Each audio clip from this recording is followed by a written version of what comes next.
सिर्फ सपने नहीं दिखाते, सपनों के घर भी बनाते हैं हम।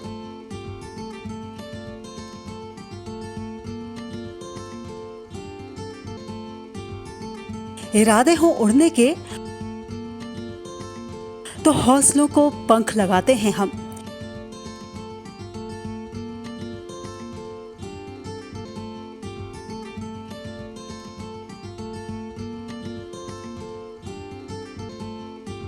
क्योंकि हम हैं लोढ़ा बिल्डर्स, सच की बुनियाद पर मजबूत इमारत।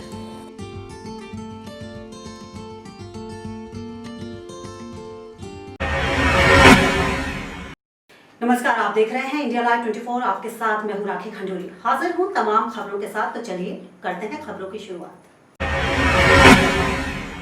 मुख्यमंत्री शिवराज सिंह चौहान के आदेश पर मध्य प्रदेश में गरीबी रेखा से नीचे जीवन यापन करने वाले लोगों को राशन पात्रता पर्ची वितरण के लिए कार्यक्रम रखा गया। लेकिन शामगढ़ में आयोजित इस कार्यक्रम के दौरान जो तस्वीर देखने को मिली, उसे देखकर ऐसा लगा जैसे कि बीजेपी का चुनाव प्रचार कार्यक्रम हो, क्योंकि यहां मुख्य नगर पालिका अधिकारी की मौजूदगी में ही बीजेपी नेता कार्यक्रम में मौजूद लोगों से पार्टी के लिए वोट मांगते नजर आए।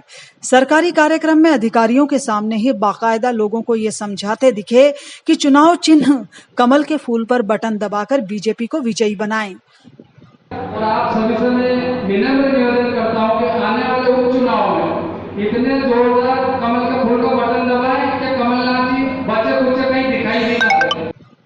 अब सवाल ये उठता है कि प्रशासनिक अमले ने सरकारी कार्यक्रम में किसी राजनीतिक पार्टी का प्रचार कैसे होने दिया। सवाल ये भी है कि कार्यक्रम के दौरान सोशल डिस्टेंसिंग के नियमों का पालन क्यों नहीं करवाया गया। बताया जा रहा है कि इस दौरान आम आदमी और पत्रकारों के लिए पंखे तक की व्यवस्था नहीं की गई थी, जिससे नाराज पत्रकारों ने पात्रता पर्ची वितरण कार्यक्रम का बहिष्कार किया। आज जो नगर पंचायत में कार्यक्रम हुआ वो शासकीय प्रोग्राम था। इसके लिए मैं सरकारी कर्मचारियों को भी दोषी मानता हूं कि वो भी वहां पे बैठे और भाजपा के कुछ पदाधिकारी द्वारा वो पूरा कार्यक्रम भाजपा को उसको स्वरूप दिया गया और उनके द्वारा भाजपा को वोट देने की जो पात्र थे उन लोगों से कहा गया कि भाजपा को वोट दिया सरासर गलत है। मैं इसका विरोध करता हूं और कर्मचारियों को भी हिदायत देना चाहता हूं कि अगर आगे से कोई भी ऐसे प्रोग्राम में अगर वो उनकी उपस्थिति दर्ज रही या भाजपा के लिए उन्होंने वोट मांगने की कोशिश करी या एक भाजपा कार्यकर्ता के रूप में कोशिश करी तो 15 दिन की मात्र की सरकार है। मैं उनको हिदायत देना चाहता हूं अभी भी निष्पक्ष कार्य करें, नहीं तो अच्छी बात नहीं है। इंडिया लाइव 24 के लिए शामगढ़ से वैभव धनोतिया के साथ कपिल राजगुरु की रिपोर्ट। राजस्थान के बूंदी जिले के लाखेरी में एसीसी सीमेंट के मजदूर संघ पदाधिकारी अपनी मांगों को लेकर 9 दिन से धरने पर बैठे हैं। कोविड-19 महामारी की वजह से प्रशासन ने धरने पर सिर्फ 2 व्यक्तियों के बैठने की ही इजाजत दी है। मजदूर संघ के अध्यक्ष आशुतोष 9 दिन से अपनी मांगों को लेकर सीमेंट उद्योग के गेट पर बैठे हैं। गर्मी की वजह से उनका स्वास्थ्य भी खराब हो गया था, जिसकी वजह से उन्हें अस्पताल में एडमिट किया गया था। फिलहाल अब उन्हें छुट्टी दे दी गई है। आशुतोष से जब हमने बात की तो उन्होंने बताया कि एसीसी प्रबंधक से हमारी 4 बार वार्ता हुई, मगर वो हमारी मांग नहीं मान रहे हैं। उन्होंने बताया कि हमें बहुत कम मेहनताना मिल पाता है, जिससे कि हमारा घर तक चलाना मुश्किल हो रहा है। हम लोगों का प्रबंधक के द्वारा शोषण किया जा रहा है। उन्होंने साफ कहा कि जब तक हमारी मांगें पूरी नहीं होंगी तब तक हम धरने से नहीं उठेंगे। कि आपको जितना वर्कर जरूरत है उतना रखो, बाकी को विदा करो, बीआरएस स्कीम दो इनको, नहीं तो सबका हाजिरी दो आप 26। अभी कल जॉइंट लेबर कमिश्नर ने बुलाया, अगर वहाँ पर भी बात नहीं बनी फिर देखेंगे, भूख हड़ताल पे जाऊँगा मैं। वहीं इनके समर्थन के लिए विधानसभा के कांग्रेस प्रत्याशी राकेश बोयत भी धरना स्थल पर पहुंचे और इन्हें अपना समर्थन दिया। इसके साथ ही उन्होंने कहा कि इनकी मांगें जायज़ हैं। एसीसी प्रशासन से बात की और इसके साथ ही राज्य सरकार से मदद के लिए भी बात करने के लिए आश्वासन दिया। इंडिया लाइव 24 के लिए बूंदी राजस्थान से राकेश नामा की रिपोर्ट। कोरोना से बचाव के लिए मुजफ्फरनगर जनपद में लगातार सैनिटाइजेशन अभियान चल रहा है, जिसमें विभिन्न स्थानों को सैनिटाइज किया जा रहा है।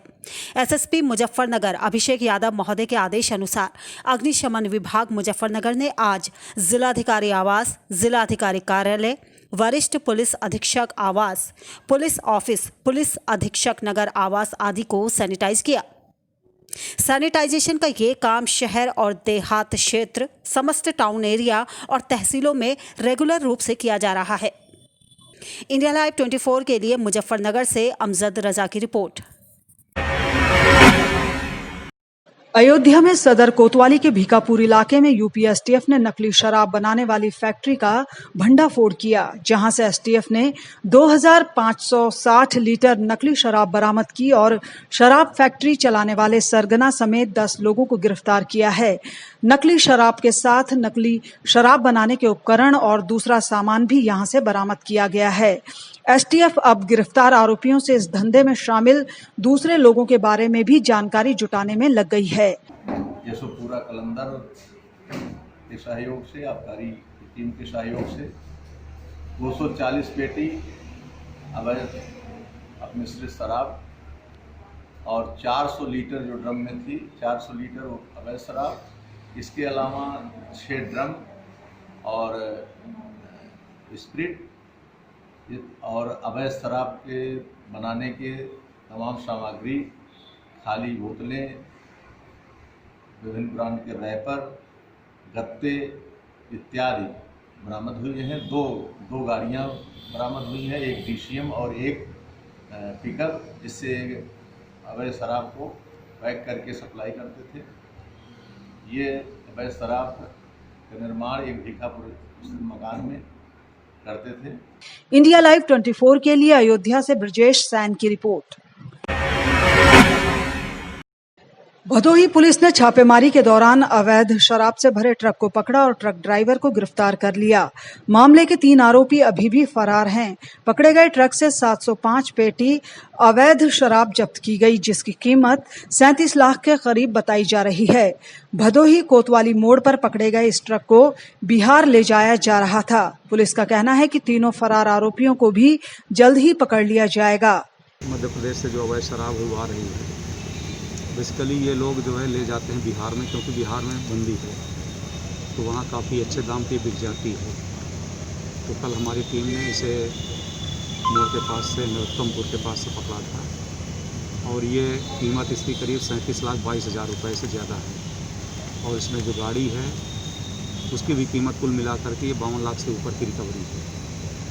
ये शराब जो है बॉम्बे हिस्की जो आपके सामने रखी हुई है, ये खरगोन की बनी हुई है और इसको ये अवैध तरीके से ला करके कुछ यहाँ भी सप्लाई करते हैं और मोस्टली ये बिहार जाती है। तो इसमें जो यहाँ के 3 लोग अभियुक्त हैं, उसमें 2 कोचिया के रहने वाले हैं और एक कंसरायपुर का है। ये भाग गए थे मौके से और ड्राइवर जो अनार सिंह है वो पकड़ा गया है। अब इसको गिरफ्तार करके जेल भेजा जा रहा है। इंडिया लाइव 24 के लिए भदोही से सुरेश कुमार गुप्ता के साथ संजय केसरी की रिपोर्ट।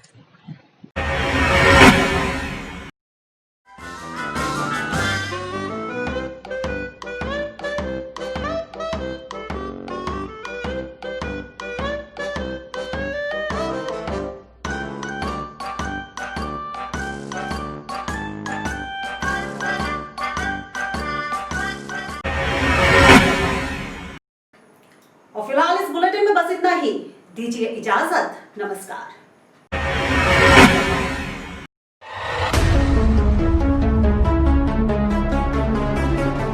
खबरें सिर्फ खबरें न रहें, इनकी तह तक जाएंगे हम। सवाल हो तालीम का या बात हो आपके अधिकारों की, आपके हक की आवाज उठाएंगे हम। सीमा पर जवान से खेत में किसान तक, हिंद के हर योद्धा से आपको रूबरू कराएंगे हम। पड़ोसी की चाल से अपनों की ढाल तक, हर मुल्क के नजरिए को आईना दिखाएंगे हम। आंतरिक से अर्थ तक और रक्षा से विदेश तक, आपके लिए हर नित के मायने आपको समझाएंगे हम। तिरंगे के रंगों से उभरी हर तस्वीर तक, ग्रामीण भारत से वैश्विक भारत तक, देखिए हमारे साथ सिर्फ इंडिया लाइव 24 पर।